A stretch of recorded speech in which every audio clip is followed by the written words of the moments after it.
Hey guys, this is Varsha and welcome to VSP classes. देखिए, test series के क्रम में आज हम हिंदी टेस्ट सीरीज़ में सेट 3 पे बात करेंगे। इसके पहले हमने हिंदी भाषा का विकास और वर्णमाला पे मोस्ट इम्पॉर्टेंट क्वेश्चन को डिस्कस किया था। आज हम सेट 3 में वर्तनी शुद्धि पे बात करेंगे। यानी कि वर्तनी शुद्धि से देखिए 1 या 2 नंबर के क्वेश्चन हर एक टीचिंग एग्जाम्स में पूछे जाते हैं। चाहे वो सीटेट में तो वर्तनी शुद्धि नहीं पूछी जाती, पर UP TET, super TET, KVS, NVS, ये सारे जो एग्जाम्स है टीचिंग के, इनमें वर्तनी शुद्धि से क्वेश्चन जरूर पूछे जाते हैं। तो आज आप वर्तनी शुद्धि के most important 20 most important questions पे बात करेंगे। ये ऐसे क्वेश्चन हैं जो या तो प्रीवियस ईयर में पूछे गए हैं या फिर इनके आने की बहुत अधिक संभावना है। देखिए, वर्तनी शुद्धि ऐसी चीज़ है जो कि खाली प्रैक्टिस से ही आप सॉल्व कर सकते हैं। जितनी ज़्यादा वर्तनी शुद्धि की प्रैक्टिस करेंगे उतनी ही आपकी वर्तनी शुद्ध हो जाएगी। और मेन ये होता है कि उच्चारण, जितना आप शुद्ध उच्चारण करेंगे, अगर आप शुद्ध उच्चारण कर रहे हैं तो आपकी वर्तनी भी शुद्ध हो जाएगी। यानी कि जैसा हम बोलते हैं हम ठीक वैसा लिखते हैं। तो आइए वर्तनी शुद्धि को शुरू करते हैं। तो अगर आपने मेरे चैनल को सब्सक्राइब नहीं किया है तो कर लीजिए और बेल आइकन को प्रेस कर लीजिए ताकि आगे की नोटिफिकेशन आपको मिलती रहे। तो आइए शुरू करते हैं। ये रहा हमारा पहला क्वेश्चन। यह बताना है शुद्ध वर्तनी का चयन कीजिए। अन्वेषण, अन्वेषण, अन्वेषण, अन्वेषण। ठीक है, ये अन्वेषण आपको बताना है कि इनमें से शुद्ध वर्तनी कौन सी होगी अन्वेषण की। तो यहाँ पे हमारा ए ऑप्शन राइट हो जाएगा।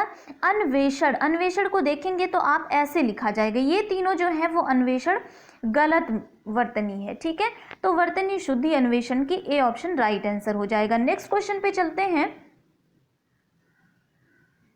शुद्ध वर्तनी वाला शब्द कौन सा है? इसमें देखिए कहते हैं कि विरहिणी। ठीक है, विरहिणी इसमें से कौन सा शुद्ध है? तो इसमें अगर आप ध्यान देंगे तो यहाँ डी ऑप्शन राइट आंसर हो जाएगा। विरहिणी, विरहिणी। ठीक है, आप एक बार बोल के, एक बार उच्चारण करके देखिएगा, तब आपको चीजें ज्यादा क्लियर हो जाएंगी। ठीक है, डी ऑप्शन यहाँ राइट आंसर हो जाएगा। नेक्स्ट क्वेश्चन पे चलते हैं। शुद्ध वर्तनी का चयन कीजिए। यहाँ भी आपको शुद्ध वर्तनी का चयन करना है। एक शब्द है अधः पतन, वहाँ आपको बताना है कि यहाँ कौन सा ऑप्शन वहाँ सही रहेगा। आधि पतन, अधः पतन, आधा पतन, अधो पतन। तो ध्यान दीजिएगा, अधः पतन। देखिए, मैं उच्चारण जैसे कर रही हूँ वैसे ही हमें वर्तनी शुद्धि भी करनी है। ठीक है, तो यहाँ पे बी ऑप्शन राइट आंसर हो जाएगा। अधः पतन, अधो पतन नहीं होता है, ध्यान दीजिएगा। अधो पतन जो होगा वो रॉन्ग आंसर हो जाएगा। नेक्स्ट क्वेश्चन पे चलते हैं। यहाँ भी आपको शुद्ध वर्तनी का चयन करना है। देखिए, कुमुदनी जो होता है उसको बहुत सारे लोग बहुत टाइप का बोलते हैं, कुमुदनी, कुमुदनी, कुमुदनी। ठीक है, तो आपको यहाँ शुद्ध बताना है कि शुद्ध कुमुदनी कौन सी है। तो देखिए, कुमुदनी नहीं होता, कुमुदनी नहीं होता है, बल्कि क्या होता है, कुमुदनी। ठीक है, यानी कि सी ऑप्शन यहाँ पे राइट आंसर हो जाएगा। नेक्स्ट क्वेश्चन पे चलते हैं। 5th नंबर का क्वेश्चन में भी आपको शुद्ध वर्तनी का चयन करना है। यहाँ आपको मृत्युंजय, मृत्युंजय एक शब्द है, वहाँ आपको बताना है कि मृत्युंजय की शुद्ध वर्तनी कौन सी होगी। तो देखिएगा, अगर हम डी की बात करें, ऑप्शन डी की बात करें, तो ये मृत्युंजय जो है ये शुद्ध वर्तनी वाला शब्द है। क्लियर। नेक्स्ट क्वेश्चन पे चलते हैं। सभी भारतीय गीता के महात्म्य से परिचित हैं। ठीक है, यहाँ आपको महात्म्य बताना है। यहाँ ऊपर भी आपको महात्म्य दिख रहा होगा पर ये गलत है। ठीक है, आपको सही जो है शुद्ध वर्तनी वाला महात्म्य कौन सा होगा ये बताना है। तो देखिए, अगर हम डी ऑप्शन की बात करें तो महात्म्य नहीं होता है। पहली बात ध्यान दीजिएगा, महान से ही महात्म्य बना है। ठीक है, तो ये महात्म्य नहीं होता है, बल्कि माँ में आ की मात्रा लगी होती है, महात्म्य होता है। तो सभी भारतीय गीता के महात्म्य से परिचित हैं, डी ऑप्शन इधर राइट हो जाएगा। नेक्स्ट क्वेश्चन पे चलते हैं। यहाँ भी आपको शुद्ध वर्तनी का चयन करना है। अध्येयता, अध्यात, अध्येता या फिर अध्येता। यहाँ आपको बताना है कि अध्येता एक शब्द जो है उसकी शुद्ध वर्तनी कौन सी होगी। तो ध्यान दीजिएगा, इसके अगर हम डी ऑप्शन की बात करते हैं, अध्येता। ठीक है, अध्येता जो होता है वो हमारी शुद्ध वर्तनी का शब्द है। डी ऑप्शन यहाँ पे राइट आंसर होता है। नेक्स्ट क्वेश्चन पे चलते हैं। 8 नंबर का क्वेश्चन है, शुद्ध वर्तनी का चयन कीजिए। बहुत इंपॉर्टेंट है ये। बहुत इंपॉर्टेंट है, बहुत सारे क्वेश्चन, ये बहुत सारे एग्जाम्स में ये क्वेश्चन पूछे गए हैं। देखिए कवि से क्या बना है, अगर हम कवि का स्त्रीलिंग देखेंगे तो वो होता है कवित्री। ठीक है, आप उच्चारण सही करिएगा, वर्तनी शुद्धि कभी गलत नहीं होगी। ठीक है, तो कवित्री, अगर हम कवित्री, बहुत सारे लोग इसको उच्चारण ही इसका गलत करते हैं कि कवि होता है तो उसका जो स्त्रीलिंग बनेगा वो कवित्री बनेगा। बिल्कुल नहीं, कवित्री नहीं बनता है बल्कि कवित्री बनता है। ठीक है, तो ए ऑप्शन यहाँ पे राइट आंसर हो जाएगा, कव और इत्री। ठीक है, नेक्स्ट क्वेश्चन पे चलते हैं। निम्नलिखित में से शुद्ध कौन सा है, अधिशासी, अधिशासी, अधिशासी या फिर अधिशासी। ठीक है, सबसे पहले ध्यान दीजिएगा, तीनों शा को, सा श को आपको शुद्ध बोलना है, तभी जाके आप वर्तनी शुद्धि, वरना शा में आप हमेशा गड़बड़ कर दोगे। तो यहाँ अगर हम ध्यान देंगे कि यहाँ पे डी ऑप्शन अगर आप देख रहे होंगे, अधिशासी। ठीक है, डी ऑप्शन यहाँ पे राइट आंसर हो जाएगा। नेक्स्ट क्वेश्चन पे चलते हैं। मदर टेरेसा का जीवन रोगियों के सेवा शुश्रूषा, यहाँ आपको बताना है कि शुश्रूषा का शुद्ध वर्तनी क्या है। ठीक है, तो यहाँ शुश्रूषा क्या बताना है, शुद्ध वर्तनी आपको बतानी है। तो अगर आप सी ऑप्शन देखेंगे, सी ऑप्शन यहाँ पे शुश्रूषा। ठीक है, सबसे पहले क्या होगा, दंती सा होगा। ठीक है, ध्यान दीजिएगा, शुश्रूषा में हमेशा जो है दंती सा और छोटा ऊ की मात्रा लगेगी। यहाँ ऊपर अगर आप देख रहे होंगे तो यहाँ बड़ा ऊ की मात्रा लगी हुई है, तो सी ऑप्शन हमारा राइट आंसर हो जाएगा। इसी के साथ नेक्स्ट क्वेश्चन पे चलते हैं। रोगी में उत्कट जिजीविषा थी, जिजीविषा यानी कि जीने की इच्छा, तो रोगी में क्या थी, जीने की एक अलग ही इच्छा थी। अब आपको बताना है कि जिजीविषा क्या है। ठीक है, यहाँ आपको शुद्ध वर्तनी वाली जिजीविषा बतानी है, तो सी ऑप्शन अगर आप देखेंगे जिजीविषा, यहाँ देखिए ऊपर में गलत लिखा हुआ है। ठीक है, तो सी ऑप्शन यहाँ पे राइट आंसर हो जाएगा। इसी के साथ नेक्स्ट क्वेश्चन पे चलते हैं। विज्ञान की देन है विश्लेषण, निर्वैयक्तिकता तथा तटस्थता। ठीक है, यहाँ आपको निर्वैयक्तिकता बतानी है। निर्वैयक्तिकता का शुद्ध उच्चारण क्या है, तो अगर आप सी ऑप्शन देखेंगे, निर्वैयक्तिकता ये होता है, आप उच्चारण करके देखिएगा, वर्तनी गलत कभी होने वाली नहीं है।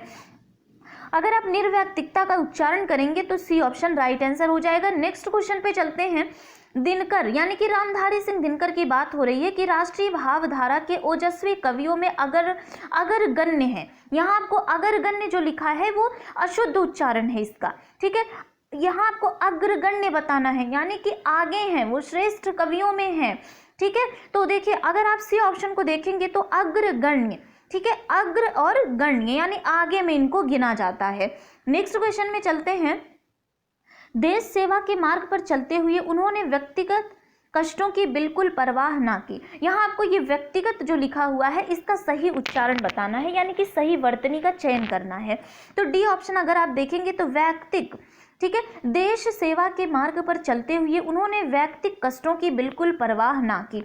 वैयक्तिक मतलब अपने कष्टों की, खुद के कष्टों की, तो वैयक्तिक में डी ऑप्शन हमारा राइट आंसर हो जाएगा। नेक्स्ट क्वेश्चन पे चलते हैं। दिए गए शब्दों में शुद्ध वर्तनी वाला शब्द कौन सा है, इसमें 4 ऑप्शन आपको दिए गए हैं, इनमें से एक केवल शुद्ध वर्तनी वाला है, बाकी आपका 3 जो है वो अशुद्ध वर्तनी वाला शब्द है। तो ध्यान दीजिएगा, अतिरंजित, अगर हम ए ऑप्शन की बात करते हैं तो ये हमारा शुद्ध है। बाकी अंतर्गन, अति आवश्यक और क्रियावन, ठीक है, ये सारे क्या हैं, ये सारे अशुद्ध वर्तनी वाले शब्द हैं। अतिरंजित यहाँ पे शुद्ध वर्तनी वाला शब्द होता है। नेक्स्ट क्वेश्चन पे चलते हैं। नीचे दिए हुए शब्दों में से किसकी वर्तनी शुद्ध है, यहाँ भी आपको देखिए 4 दिए हुए हैं, एक इनमें से शुद्ध है, बाकी 3 जो है वो अशुद्ध हैं। तो देखिए अगर आप ठीक है, द्वारका, पूजनीया, अहिल्या और अंतर ध्यान, यहाँ आपको बताना है कि कौन सा शुद्ध है। ठीक है, तो देखिए ध्यान दीजिएगा, अगर हम पूजनीया तो ये पूजनीया, पूज्यानीया लिखा है, ठीक है, ये गलत हो गया। अहिल्या जो है वो गलत है, ऐसे अहिल्या नहीं लिखा जाता है। ठीक है, अहिल्या भी हमारा गलत वर्तनी है। और अगर हम अंतर ध्यान की बात करें तो ये भी गलत है, यानी द्वारका, ये ऑप्शन हमारा राइट आंसर हो जाएगा। द्वारका सही वर्तनी का शब्द है।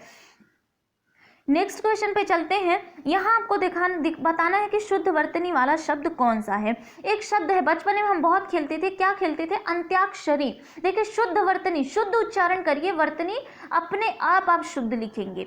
तो अगर मैं बोल रही हूँ कि अंत्याक्षरी, यानी आप क्या देख रहे हैं कि ए ऑप्शन यहाँ पे राइट आंसर हो जाएगा, अंत्याक्षरी। ठीक है, नेक्स्ट क्वेश्चन पे चलते हैं। निम्नलिखित में से एक वर्तनी अशुद्ध है, उसे चयनित। यहाँ पे 4 है और चारों में से 3 सही है, सिर्फ एक ऐसा है जो गलत है। ठीक है, तो उज्ज्वल, अगर आप देखेंगे उज्ज्वल की अगर बात करें, बहुत इंपॉर्टेंट है उज्ज्वल। तो उज्ज्वल हमारी ये अशुद्ध वर्तनी है। उज्ज्वल ऐसे नहीं लिखा जाता, उज्ज्वल में जा जो है वो 2 बार आएगा और दोनों बार आधा जा आएगा। ठीक है, जबकि ऑप्शन में अगर आप देख रहे होंगे तो एक तो आधा जा है लेकिन एक उज्ज्वल में पूरा जा लिखा हुआ है। और कवयित्री अभी हमने आपको बताया ये राइट आंसर है, अनुग्रहित राइट है और श्रद्धा ये तीनों राइट है, खाली उज्ज्वल आपका अशुद्ध वर्तनी, यही हमारा राइट आंसर हो जाएगा। नेक्स्ट क्वेश्चन पे चलते हैं। निम्नलिखित विकल्पों में से शुद्ध वर्तनी वाले शब्द का चयन कीजिए। यहाँ भी आपको शुद्ध वर्तनी का शब्द का चयन करना है। तो ध्यान दीजिएगा, आपको अक्सर पूछ लेता है कि उपयुक्त वाक्यों में से कौन सा शुद्ध है। वहाँ क्या लिखता है, उपरोक्त गलत होता है। ठीक है, उपरयुक्त यानी डी ऑप्शन यहाँ आपका राइट आंसर हो जाएगा। उपरयुक्त यानी ऊपर में लिखे गए। ठीक है, अब हम चलते हैं आज के लास्ट क्वेश्चन में। ठीक है, लास्ट क्वेश्चन में चलते हैं। वर्तनी की दृष्टि से इनमें अशुद्ध शब्द कौन सा है? इनमें से आपको अशुद्ध शब्द बताना है। अशुद्ध शब्दों की अगर बात करें तो शुष्क, देखिएगा शुष्क जो है ये सही शब्द है, सूची भी सही है, यानी भी सही है। ठीक है, लेकिन यानी, ध्यान दीजिएगा यानी नहीं होता है। ठीक है, ये यानी होता है, यानी यानी डी ऑप्शन यहाँ पे राइट आंसर हो जाएगा। तो ये थे हमारे टॉप 20 मोस्ट इंपॉर्टेंट क्वेश्चन जो कि हमने वर्तनी शुद्धि से लिए गए हैं। इसके पहले हमने हिंदी भाषा का विकास पे मोस्ट इंपॉर्टेंट क्वेश्चन की चर्चा करी थी और फिर हमने वर्णमाला को एक एक क्वेश्चन में हमने वर्णमाला को कवर कर लिया था। और अगर आप वो दोनों वीडियो नहीं देखे हैं तो प्लीज़ एक बार जाके देख लीजिए, वर्णमाला आपको फिर कभी जो है इसमें गलती नहीं होगी। तो अब इसके बाद हमारा अगला जो आएगा वीडियो वो जो है आएगा संज्ञा पे, यानी कि संज्ञा किसे कहते हैं, उससे most important question 20 most important question पे उस पर डिस्कस हम करने वाले हैं। तो मिलते हैं अगले वीडियो में, तब तक के लिए अगर आपने मेरे चैनल को सब्सक्राइब नहीं किया है तो कर दीजिए और रेड आइकन को प्रेस कर लीजिए ताकि आगे की नोटिफिकेशन आपको मिलती रहे। Thank you.